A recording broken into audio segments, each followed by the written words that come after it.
Hello friends, welcome to summer classes. Derivatives of inverse function exercise 1.2 and question number 8. काय question तो differentiate the following with respect to x. Problem number 1. बघा काय दिले problem मध्ये.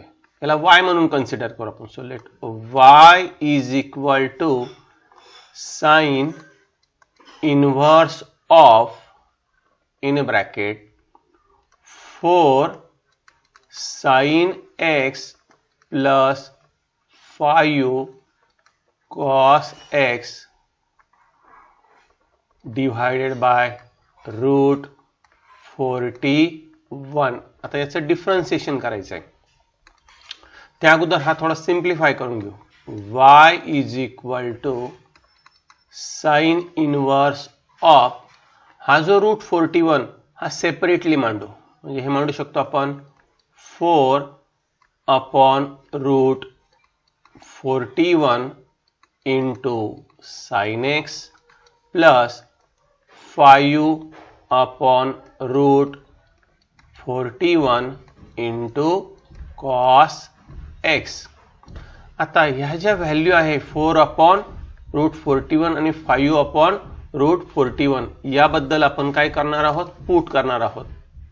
काय put करणार आहोत, put 4 upon root 41 is equal to याच्याबद्दल पुट करणार आहोत cos t and 5 upon root 41 is equal to याच्याबद्दल पुट करणार आहोत साइन टी. ठीक आहे, लक्षात ठेवा या व्हॅल्यू आपण पुट करणार आहोत. आता हे सॉल्व करून घेऊ.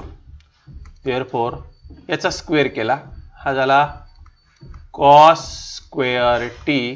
परत याचा स्क्वेअर केला, याच्यामध्ये ऍड केला plus sine square t is equal to किती बरं, याचा जर स्क्वेअर केला कॉसचा तर 4 चा स्क्वेअर किती 16 डिवाइड बाय रूट 41 चा स्क्वेअर केला तर रूट निघून जाईल प्लस इथे स्क्वेअर केला 5 चा स्क्वेअर किती आहे 25 रूट 41 मध्ये रूट निघून जाईल इज इक्वल टू दोघांची ऍडिशन केली, हाला 41 divided by 41 is equal to 1. हा पहिला part cos square t plus sine square t is equal to 1. Again काय करू, आता हा जो साइन टी त्याला कॉस टी ने काय करू divide, sine t divided by cos t is equal to sine t ची काय व्हॅल्यू होती 5 divided by under root of 41, त्याला डिवाइड केला 4 divided by under root of 41. हा 41 रूट 41 काय होऊन जाईल cancel is equal to 5 upon 4. Therefore sine upon cos म्हणजे ही कोणाची किंमत आली tan t is equal to तो मिळाला 5/4. आता ही जी आलेली व्हॅल्यू ती बॉक्स मध्ये आपण एनक्लोज करून घेऊ कारण ती पुढे यूज करायची आपल्याला. tan t ची किंमत किती आली 5/4. ओके, आता तो जो ओरिजिनल प्रॉब्लेम तो कंटिन्यू करू. त्यामध्ये जी व्हॅल्यू आहे ना ती पुट करून घेऊ आपण. काय काय चेंज होईल बघा. Therefore y is equal to sine inverse of आता 4 अपॉन रूट 41 त्याच्याबद्दल काय पुट केलं होतं cos T into sign X असं न लिहिता फक्त क्रम बदलून घेतो. हे लिहिलं मी sin X into cos T plus इथे पण ही व्हॅल्यू जर पुट केली तर हे होतं sine t into cos x, क्रम बदलून लिहिला तर हे होतं cos x into sine t. Okay, आता परत एक फॉर्म्युला आहे. कोणता तो फॉर्म्युला, तो फॉर्म्युला असा आहे sin of A plus B is equal to sin A cos B plus cos A sin B. हा झाला ए, हा झाला बी. हा फॉर्म्युला जर इथे अप्लाय केला तर यामध्ये चेंज होणार आहे तो काय चेंज होईल बघू आपण. Therefore y is equal to sin inverse of हा होईल sin of x plus t bracket complete. आता हा साइन इनवर्स आणि साइन हा काय झाला कॅन्सल झाला. Is equal to x plus t. आता हा मिळाला y, याला काय करू differentiate. Differentiating with respect to x.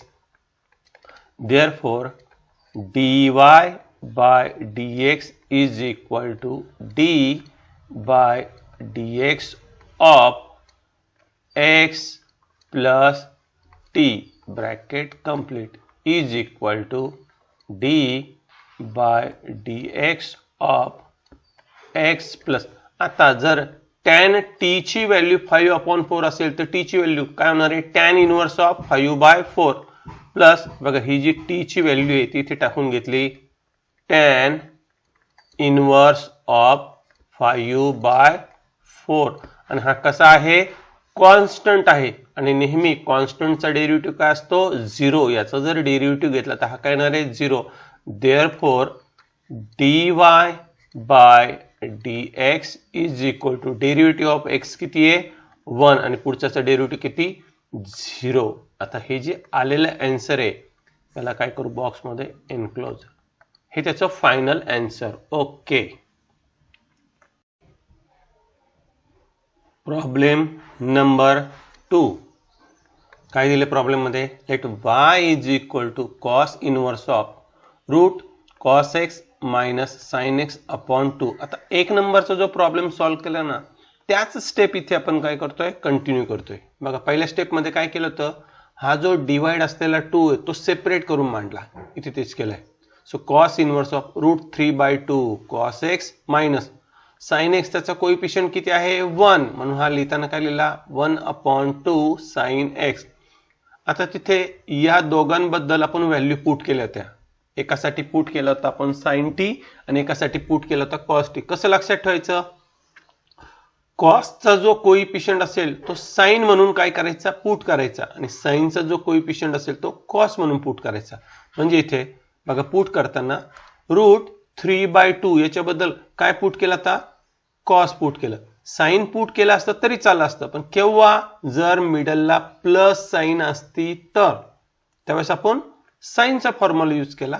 आता इथे मिडलला मायनस साइन आहे म्हणून कॉसचा फॉर्म्युला पुढे यूज होणार आहे म्हणून इथे पुट केला आपण cos t and 1/2 is equal to sin t. हे पुट केलं. अल्सो आता या दोघांची ऍडिशन केली स्क्वेअर केला cos square t plus sin square t. बघा sin square t plus cos square t 1/2 त्याचा स्क्वेअर किती 1/4 आणि याचा स्क्वेअर केला तर रूट साइन निघून जाईल 3/4. 4/4 मीन्स किती आला 1. जसं sin t upon cos t यांचा जर रेशो घेतला इथे मी काढून दाखवत होतो sin t upon cos t is equal to हा किती आहे 1/2. त्याला डिवाइड कशाने केलं रूट 3/2 तर 2 काय होतो कॅन्सल होतो तर tan t ची व्हॅल्यू येते 1/√3. बघा tan t ची व्हॅल्यू आली 1/√3. So t is equal to तिकडे काय झाला इनवर्स. ही t ची किंमत नंतर आपल्याला लागणार आहे. आता त्या ज्या व्हॅल्यू आहे ना त्या ओरिजिनल y मध्ये पुट करून देऊ. So y becomes y is equal to cos inverse of याच्याबद्दल काय घेतलं तर cos t.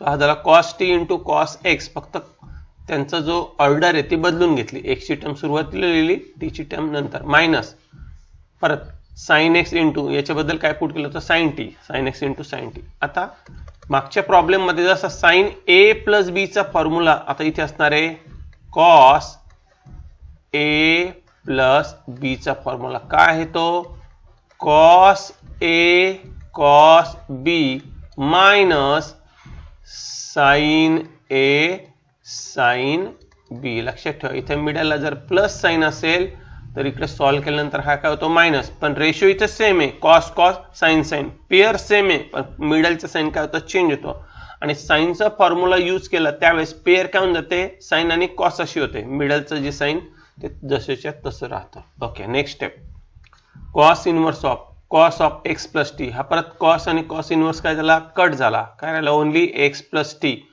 टी ची किंमत इथे पुट करून दिली, x plus tan inverse of.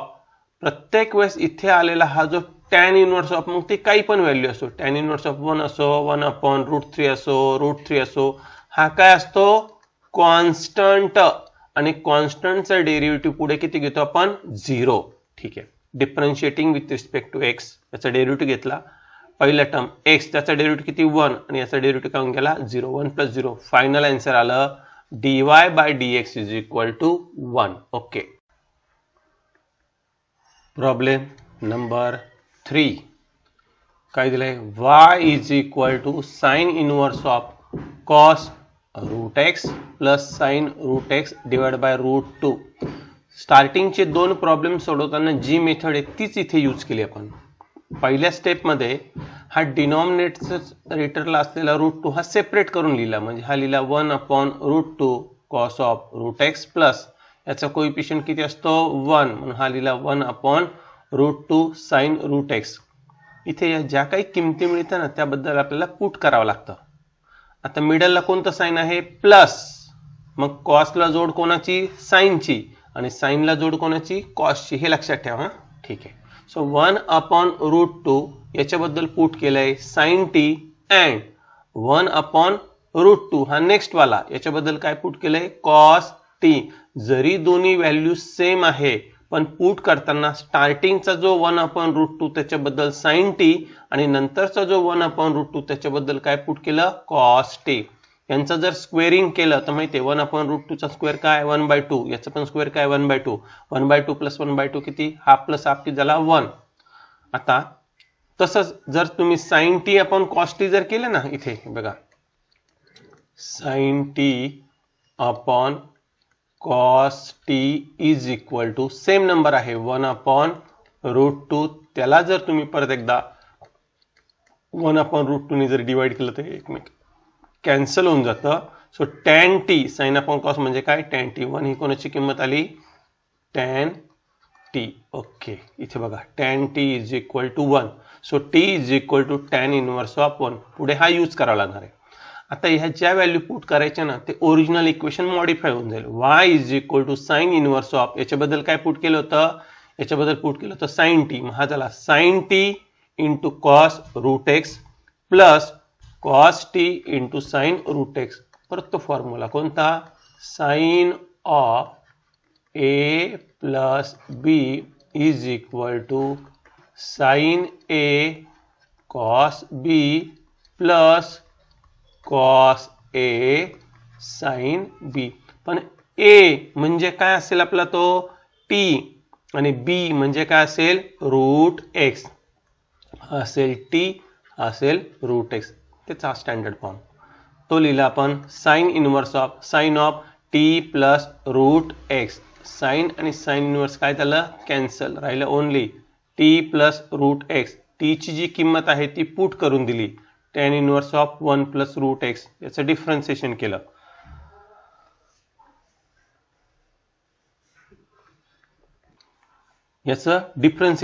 Differentiation करताना हा जो tan इनव्हर्स 1 आहे ना, हा जो इथला tan इनव्हर्स 1 हा कसा आहे, कॉन्स्टंट, आणि त्याचा डेरिव्हेटिव्ह किती असेल 0. ओके, बघा पुढच्या स्टेप मध्ये tan इनव्हर्स 1 चा डेरिव्हेटिव्ह किती 0.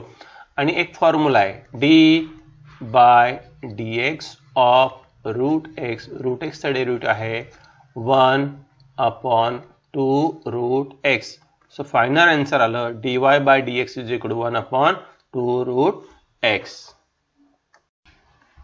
प्रॉब्लेम नंबर 4 हा 4 नंबरचा प्रॉब्लेम. y is equal to cos inverse of 3 cos 3x minus 4 sin 3x divided by 5. पहिल्या स्टेप मध्ये तो जो 5 होता तो सेपरेट करून लिहिला 3/5 cos of 3x minus 4/5 sin of 3x. Next step मध्ये आता हा जो 3/5 आणि 4/5 याबद्दल पुट करायचं. आयदर sin t आणि cos t. कसं लक्षात ठेवणार, मिडलला जर मायनस साइन असेल तर पेअर होताना कोणती पेअर होती ती, cos cos sin sin. आणि मिडलला जर प्लस असेल तर अल्टरनेट. आता इथे मिडलला मायनस आहे म्हणजे दोन्ही बाजूला काय आलं पाहिजे कॉस कॉस, म्हणून 3/5 याच्याबद्दल पुट केलं ते कॉस टी आणि 4/5 याच्याबद्दल पुट केलं ते साइन टी.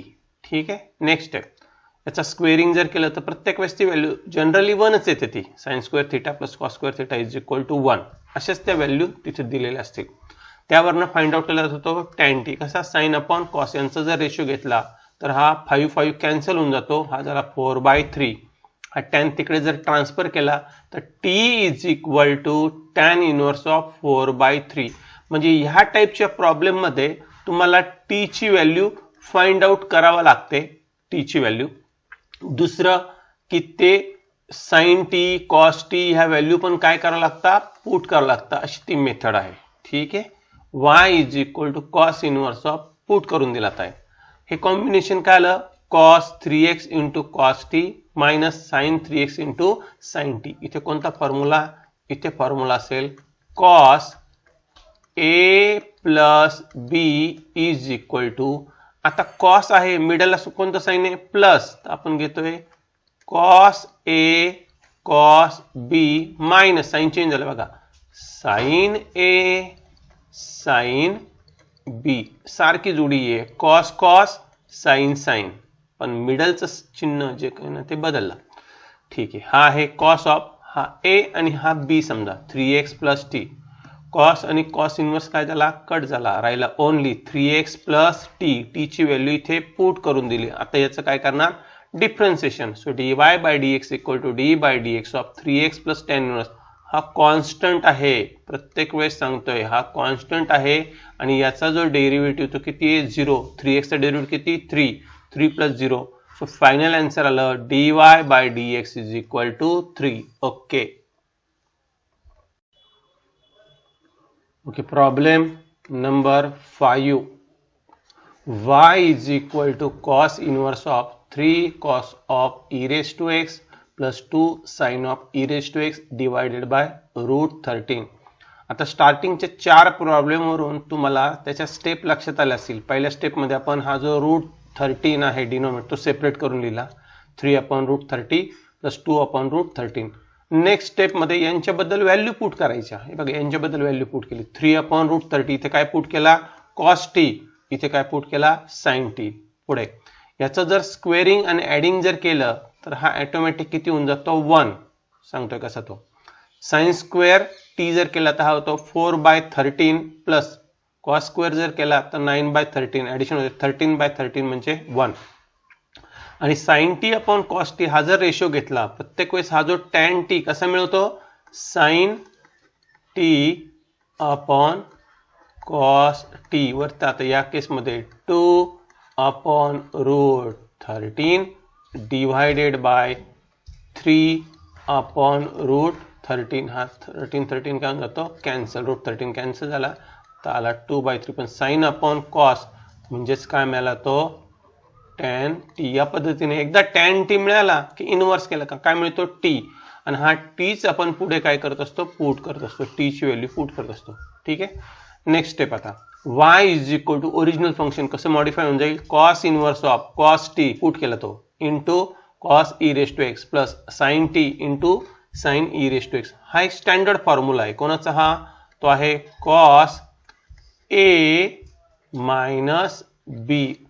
काय सांगितलं मी कॉस मध्ये सिमिलर रेशो शेजारी शेजारी असतात आणि मिडलचं साइन काय होतं चेंज. म्हणजे हा जर एक्सपांड केला तर हा काय होऊन जातो, हा होतो कॉस ए कॉस बी आणि मिडलचे जे साइन आहे ना ते झालं प्लस साइन ए साइन बी. ठीक आहे. त्यानुसार हा एक्सपांड केला. ए म्हणजे ई रेज टू एक्स आणि बी म्हणजे काय टी. पुढे कॉस आणि कॉस इनवर्स काय झाला कट, तर राहिला only e raise to x minus t. T ची जी व्हॅल्यू आहे ती इथे काय करून दिली पुट करून दिली. म्हणजे हे आलं e raise to x minus tan inverse of 2/3. आता डिफरन्शिएट केलं dy by dx equal to derivative of first term minus derivative of second term. Second term हा कॉन्स्टंट आहे त्याचा derivative 0. Derivative of e raise to x आणि e raise to x चा derivative आहे same e raise to x. हे त्याचं final answer. Okay. Problem number 6. y is equal to cosec inverse of 10 upon 6 sin of 2 raised to x minus 8 cos of 2 raised to x. स्टार्टिंगचे 5 problem आणि हा 6 नंबरचा problem, याच्यामध्ये तुम्ही नीट observe केलं तर एक फरक आहे. सुरुवातीच्या 5ही प्रॉब्लेम मध्ये डिनॉमिनेटरला काय होता, एक नंबर, आणि न्यूमरेटरला रेशो साइन कॉस हा फॉर्म होता. पण हा जो 6 नंबरचा प्रॉब्लेम तुम्ही बघितला तर 6 नंबरच्या प्रॉब्लेम मध्ये काय झालंय, उलट झालेलं आहे. म्हणजे इथे न्यूमरेटरला नंबर आणि डिनॉमिनेटरला काय आलेला आहे, तो साइन कॉस रेशो. मग काय करू, पहिल्या स्टेप मध्ये याचा रेसिप्रोकल घेऊन टाकू. रेसिप्रोकल जर घेतला तर 1 upon sine is equal to cosec हा फॉर्म्युला आहे. 1 upon sine theta is equal to cosec theta. और हेच पाहिजे तर तुम्ही उलट पण लिहू शकता, 1 upon cosec theta is equal to sine theta. Okay, आता हा रेसिप्रोकलचा फॉर्म्युला यूज केला तर तो जो कोसेकचा काय झाला, साइन इनवर्स, आणि हे न्यूमरेटर आणि डिनॉमिनेटर इंटरचेंज होऊन गेले. हा या प्रॉब्लेम मधला चेंज आहे बाकीच्या प्रॉब्लेम पेक्षा. ठीक आहे. 6 साइन ऑफ 2x मायनस, बाकी ॲज युजल. मग हा जो 10 आहे तो सेपरेट करून लिहिला तर हे काय येणार आहे 6/10 आणि हे येणार आहे 8/10. ते तसं राहू दिलं असतं तरी चालेल, इथे फक्त 2 ने काय केलं, डिवाइड केलं. मग 6/10 चा तो काय झाला 3/5 आणि 8/10 चा झाला 4/5.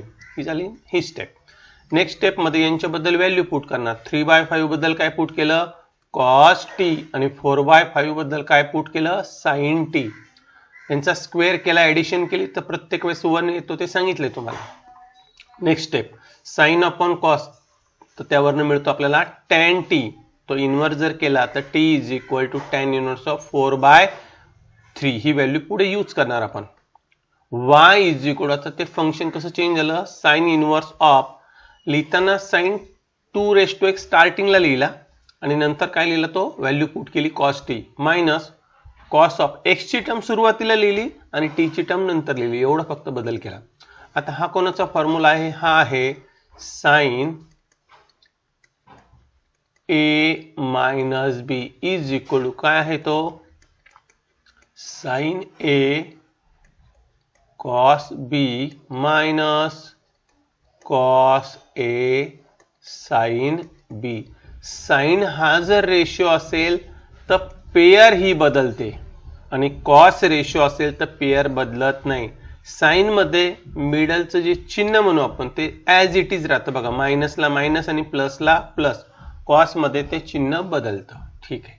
Sign inverse of, sine of हा फॉर्म्युला सांगितलं पूर्ण. साइन आणि साइन इनवर्स काय झालं, कट. हे राहिलं 2 raise to x minus t. T ची व्हॅल्यू काय करून दिली, पुट करून दिली. आता याचं differentiation dy by dx equal to d by dx of first term. आता इथे एक्सपोनेन्शियल फॉर्म्युला यूज केला. स्टँडर्ड फॉर्म्युला होता d by dx of a raise to x is equal to a raise to x into log a. पण a च्या जागेवर number किती आलाय, 2, म्हणून याचा डेरिव्हेटिव्ह होईल 2 raise to x into log 2, आणि हा कॉन्स्टंट असल्यामुळे याचा डेरिव्हेटिव्ह किती, 0. सो फायनल आन्सर आला dy by dx is equal to 2 raise to x log 2. या पद्धतीने आपण एक्सरसाइज 1.2 त्याचा क्वेश्चन नंबर 8 हा काय केलाय, कंप्लीट. पुढचा क्वेश्चन नंतरच्या व्हिडिओमध्ये कव्हर करू. थँक्यू.